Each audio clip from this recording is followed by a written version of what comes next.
Mesdames, Mesdemoiselles, Messieurs, bonsoir et bienvenue à la mairie de la ville de Pikine. Ce soir, nous avons l'honneur d'être en compagnie de deux AFP, Association des Amis du football pikinois, qui nous invitent pour venir partager un moment de communion, un moment de paix, mais aussi un moment des moments de fête avec Pape et Cheikh. Mesdames, Mesdemoiselles, Messieurs, soyez les bienvenus, que la fête soit belle. bokk na ci bopp association bi duñ def lu dul bàyyi ko mu présenté wu salaamaaleykum. maaleykum salaam wa Light TV man la Cheikh Tidiane Ndione Thialan président de l'association des amis du football pikinois. tey jii ñu gis ne yéen a ngi ci première édition grande soirée bi naka ngeen ko dundee. waaw di am contentement di wax ne vraiment affaire bi neex na dañoo bëgg wuyoo ak suñu slogan maanaam Pikine un air de famille. moo tax ñu woo Pikinois yi ci benn soirée de gala sargal ñi nga xam ne ñoo ñu doon encadré nekkoon suñu supporters ak ñu ànd ak ñoom jouer ci terrain yi nga xam ne moo nekk ci Sénégal yëpp quoi.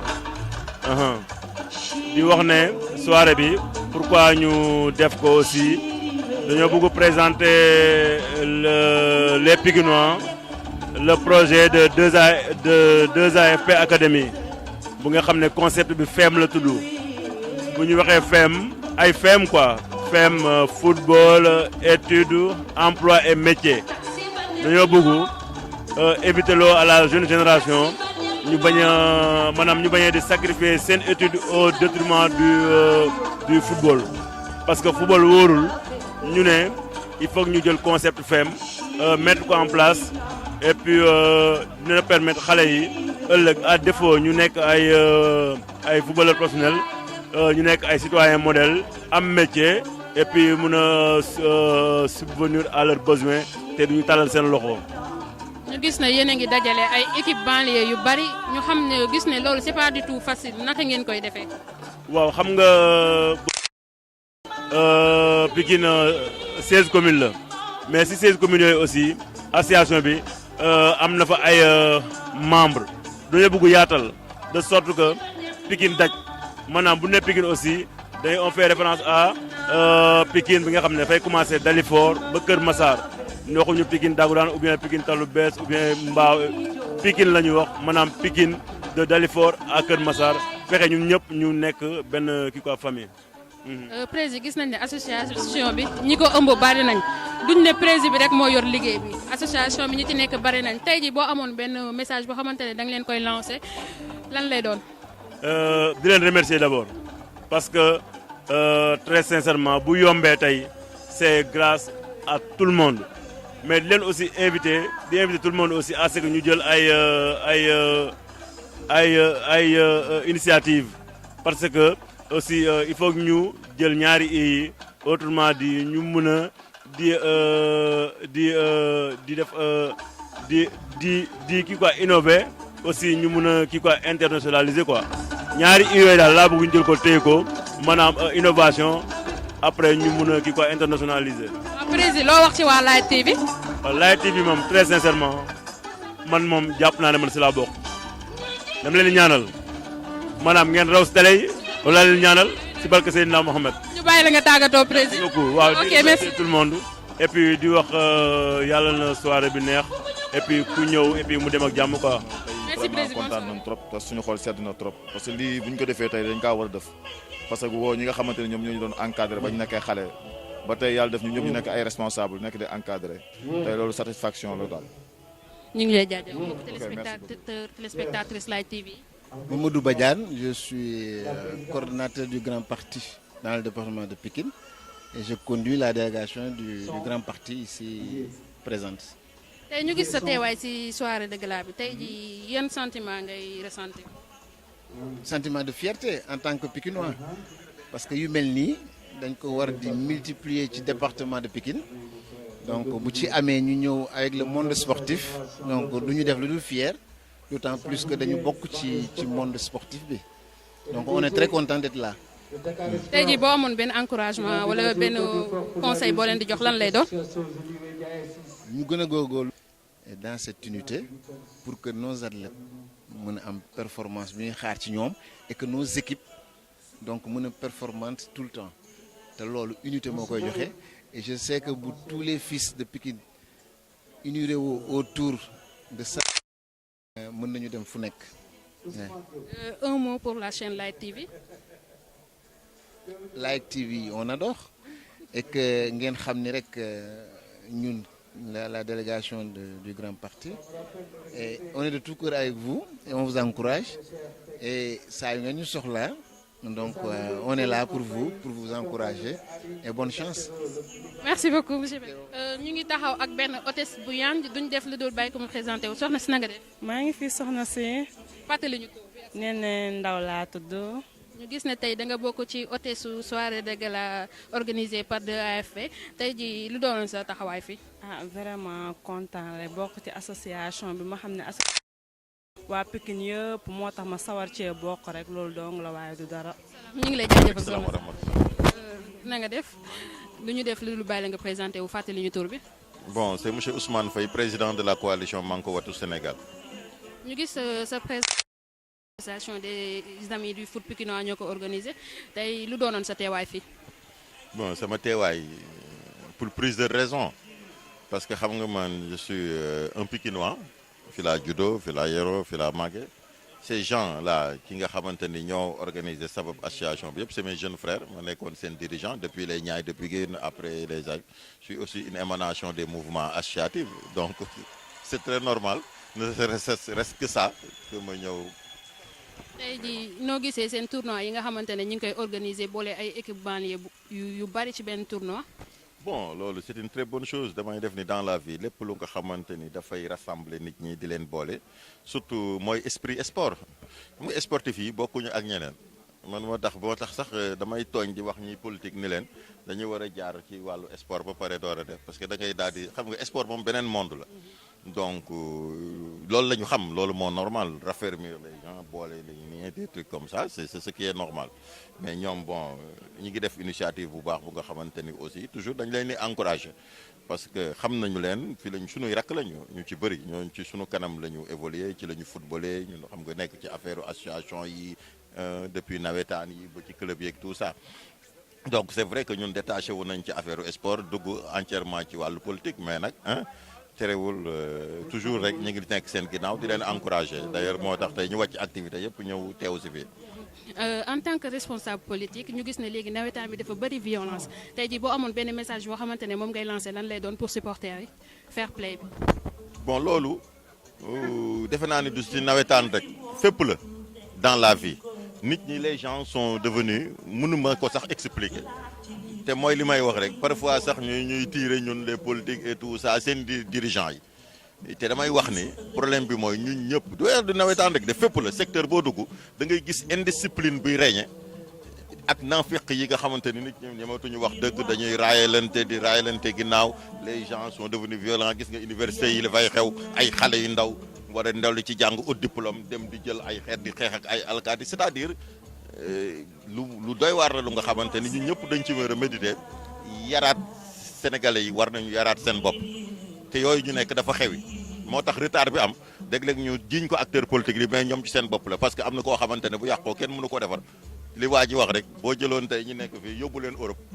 jël waa Europe indi leen fii bu subaa da nga gis ñoom ñi nga indi woon Europe ñu bëgg a ñëwaat fii parce que yaruwuñu mënuñ def lu baax moi je parle de ce que je sens c'est ça la réalité commencé ko ci man ba ci ñëpp. ñu ngi lay jaajëfal. ñu ngi taxaw ak suñu benn maman duñu def lu dul bàyyi la nga présenté wu. waaw man maa ngi tudd madame Dia Aminata Sall nekk responsable grand parti. ñu gis sa teewaay tey ci soirée de gala bi lan moo doon say tànk fii tey. waaw ñëw fi tey rek ngir soutenir équipe Pikine équipe sport en global moom moo ñu indi waaw.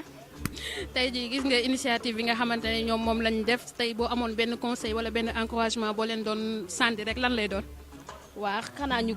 góorgóorlu rek te xam ne sport léegi surtout football industrie la nit ñaa ngi ci les jeunes gëm nañ ko te buñ ci gëmee dinañ dem incha allah. ñu ngi lay jaajëfal ba taxaw koo xamante ne du gan ci chaîne bi duñ def lu bàyyi ko mu présenté wu waat boppam na nga def. waaw maa ngi tudd Vieux Samassa nekk coach bokk ci association des amis du foot pikinois. ñu gis tey sa teewaay si soirée bi lan moo doon say tànk tey. waaye lii sama tànk mooy non seulement organiser comme sama collègue yi nga xam ne ay coach lañ ñu bokk ci association bi nga xamante ni mooy association des amis du foot pikinois sama taxawaay nag mooy rafetlu initiative bi bokkoondoo ko ñëpp di maanaam partager li nga xamante ni moom mooy tey li ñu sekk tey. li ñu sekk tey moo dañu def benn dîner de gala woo ci suñu nit woo ci ñi nga xamante ni ñooy gravité autour du sport. mën a vraiment apporter man tamit sama partition ci bés bi. tey jii bu ñuy wax football biir Pikine mu ñu ne Sama Sarr dinañ xam ne mu ngi def lu rafet ci football pikinois tey jii nga gis waa 2AFP li ñu organisé tey boo amoon benn encouragement wala benn conseil boo xamante ne mën nga leen ko jox lan lay doon. bu njëkk mën a jox mooy fi ñu teg seen tànk ñu bañ koo teggi te xam ni li góor gi doon wax rek naan la race de ceux qui réussissent n'existe pas il n'y a que ceux qui veulent que ça change nit ki moom boo amee loo gëm rek teg say projet ne lii dafa war dem ci kanam il suffit tout juste rek nga parfaire ko rek déglu critique yi xool li nga xamante ne moom moo la jëmale ci kanam rek gëm naa ne fi nga war a àgg di nga ko àgg te 2AFP bi li ma gis ak ki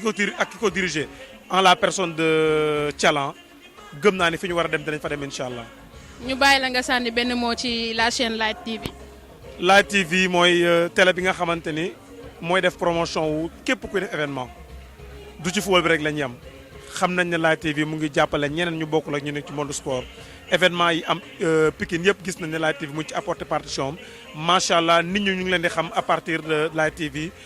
maanaam télévision sonatul kenn léegi ay jamono foog nga dem fay sa xaalis bu weex tàll pour ñu mën la jàppale Light TV ñëw def benn. touche sociale bu yéeme macha allah kon donc li ñu leen di wax rek mooy ca kaw ca kanam Light TV. merci beaucoup monsieur Sama. du ma def lu dul bàyyee borom sañse bu yanj bi mu wax ma turam ak santam.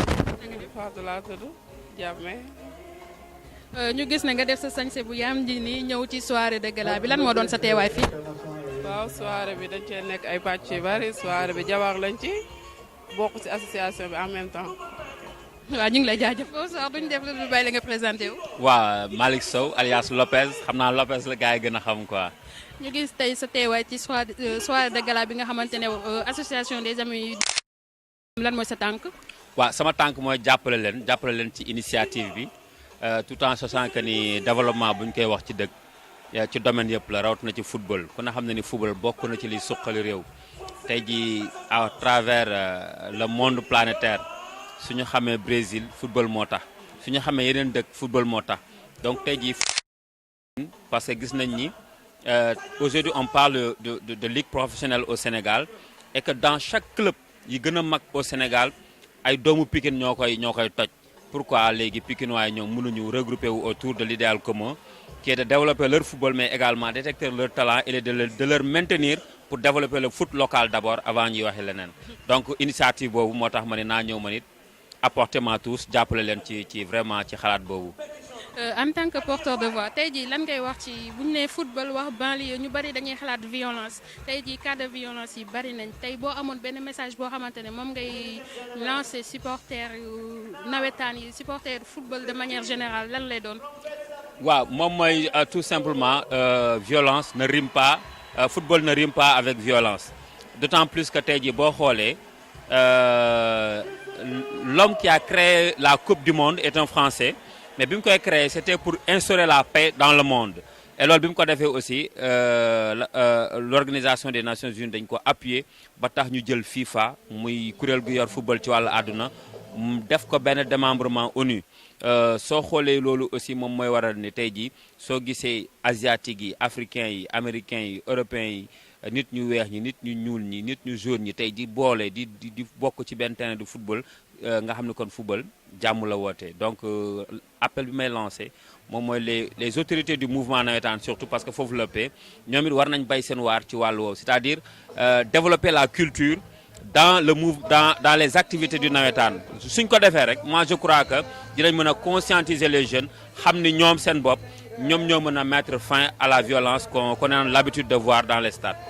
waaw ñu bàyyi la nga sànni benn mot rek ci la Light TV. waaw Light TV nekk na loo xamante ni vraiment man damay apprécier seen démarche parce que ñëwuñu rek di def comme yeneen télé yi parce que télé pour mu dox da ngay xool li ñëpp di def nga ñëw def leneen man dama leen jàppee une télé de proximité moo tax vraiment je leur encourage di leen wax ni lancé bi ñu jël baax na yàlla na taxaw ak coach duñu def lu dul bàyyi ko mu nuyoog mbokku téléspectateur Light TV. maa ngi leen di nuyu ñi waa Pikine yëpp. fàttali ñu tur bi. man Tassirou Diallo. waaw coach tey ñu gis sa teewaay si soirée de gala bi ñu gis ne depuis début tournoi bi ba tey ñu ngi lay gis naka nga ko dundee. waaw parce que bon mënuma fi bañ a taxaw mënu fi bañ a ñëw parce que ñi nga xamee ne ñooy def si diine bi dafa nekk ñoo xam ne biñ nekkee xale man maa leen yoroon maa leen doon entraîné mais ñoom aussi bi ñu demee ba nga xamee am nañu xalaat bi pour ñu mu def ñu boole ma si ñi nga xamee ne ñoom ñooy parrains yi donc bon mu nekk loo xam ne ça me va droit au cœur bon pour waa Pikine yëpp parce que man doomu Pikine laa te lépp li ma am aussi waa Pikine la ñoom aussi loolu la ñu xam ba nga xamee ne académie bi nga xamee moom la ñuy defar aussi xale yi Pikine moo tax ñu koy def pour jël ni ñu leen doon tomp tawee bi ñu nekkee xale moom la ñu ko bëgg a def aussi bon pour seen i doom ak seen i jarbaat. en tant que doyen duñu bàyyi lu dul nga sànni leen benn ñaan ak benn encouragement rek pour la suite. waaw mooy comme li ma la waxoon rek ba ñu gisee bële nee naa ñoom li nga xam ne moom la ñuy jéem nii moom xam moom la ñuy commencé yàlla na si yàlla teg loxoom et que bon lépp li ñu siy def mu barkeel. merci beaucoup. c'est bon. tey jii ñu ngi taxaw ak suñu benn papa boo xamante ne du gan. tey jii ñu ngi taxaw ak suñu benn papa boo xamante ne du gan fii du ñu def lu dul bàyyi la papa nga présenté wu. waaw man maa ngi tudd Mansour Mbaye Madiaga dëkk Pikine yoroo Pikine màggee Pikine juddoo Pikine kon waa Pikine bu ñu organisé invité ma il faut ma ñëw teew ci bés loolu moo waral sama teewaay. ñu gis ne tey yaa ngi fii noo gisee soirée bi. waaw soirée bi macha allah parce que Pikine lu ñu xewle il faut mu neex parce que ñi gën a aay ñëpp Pikine nañ dëkk même les footballeurs là les anciens footballeurs yi organisé boo xoolee ñi fi jaaroon ay ñoom Salif Diagne ay ñoom Ablaye Keita ay ñoom Samba Anne ñooñu fi nañu nekkoon doon ay joueurs aayoon lool xam nga kon nag ñoom bu ñu organisé ñun képp ku dëkk ci banlieue bi war nga ñëw wuy si leen loolu moo teew tey ji ñu waral suñu tànk yëpp ñëw ma ànd ak samay xarit yëpp ñu mobilisé wu ñëw pour soirée bi jaar yoon Pikine nag du ñu xewle dara muy soof il faut soirée bi neex. ñu gis ne waa de AFP ci football bi la ñuy gën a yëngu ñu gis ne yow porteur de voix nga tey jii ku wax Pikine rek da ngay wax violence tey jii boo amoon benn message boo xamante ne moom ngay lancer supporters yi pour fair play bi ñu wàññi violence bi lan lay doon. non violence amul Pikine c'est-à-dire nee naa la sànq ci sama biir wax nit ñu am valeur yëpp Pikine lañ dëkk wax naa la ko depuis sànq te loolu c'est la réalité dañuy sosol naan violence Pikine mais Pikine violence amu fii ñun xamuñu lu dul liggéey ak jàng jaamu yàlla ak football ak lu ñu am bokk ak doomu aadama yi kenn du ñu gis ci dara lu ñàkk fayda dama ne Pikine nee naa la ñi gën a aay ci monde bi laa wax Pikine nañ dëkk loolu li ma wax defe naa loolu doy na kon Sénégal moom Pikine doon na ci dëkk yoo xam ne ci biir réew mi ñaan yàlla ngeen yàgg ko def at bu jot te ñaan yàlla soirée bi neex lool ndax Pikine nu ñu xewle dafa war a neex. voilà père ñu bàyyi la nga tàggatoo ak mbokk téléspectateur Light TV yi. waa di santaat yàlla rek du jul coonante bi tey ñaan yàlla soirée bi ñu commencé ko ci bisimilah rahmaani rahim yeggale ko ci alhamdulilah rabbil alamin parce que li aayul xam nga defuñu ko pour ay lu neexul yàlla dañ ko def pour daje pour féexal xol yi kese pour ñu gën a retrouver waaye ñëpp ñi gëj a gisewaat loolu doo nga tax soirée bi am di sant ñëpp nag di gërëm ñëpp di kontaan ci yéen tamit. merci beaucoup. maaleykum salaam. du ñu def lu dul bàyyi la nga présenté wu mbokk téléspectateurs yi. waaw man maay Abdou Aziz Ndiaye géwél bu Sulise géwélu Pikine di sant yàlla ci bis bu mel nii ndax bis bi ñëppay rêvé fekkee ko ndax bisu Pikine la ndax enjeu jour yi rek la ñu am tey nag ñu ànd nag Mame Laye Mbengue ànd nag ki nga xam ne moom mooy Babacar Diop ak Joro Mbaye Madiaga muy loo xam ne ñii ñooy Pikine te Pikine ci ñoom lay mujj loolu moo waral suñu teewaay di ñaan jàmm nag ci réew mi. ñu ngi boole banlieue bi di boole ay équipe nawetaan di lutter daal pour Pikine gën a suudewu tey ji boo amoon benn mot boo xamante ne mën nga leen di sànni ci li ñuy def nii lan lay doon. waaw loolu dafa rafet parce que sport bu mënta boole leneen lu mu def rek amul sens te nag ñun ci réew mi ñu dëkk muy Pikine li ñu leen xamee mooy jom fulla fayda ak boole seen askan ak bokku ndey ak bokku baay kon bis bu mel nii képp ku ci teew rek sa xol sedd na parce que sport mooy boole ndax mooy lépp. ñu bàyyi la nga tàggatoo wax ci la chaîne Light TV. di kontaan bu baax di kontaan ci télé bi di leen wax ca kaw ca kanam rek yàlla na yàlla def jàmm jërëjëf. merci beaucoup.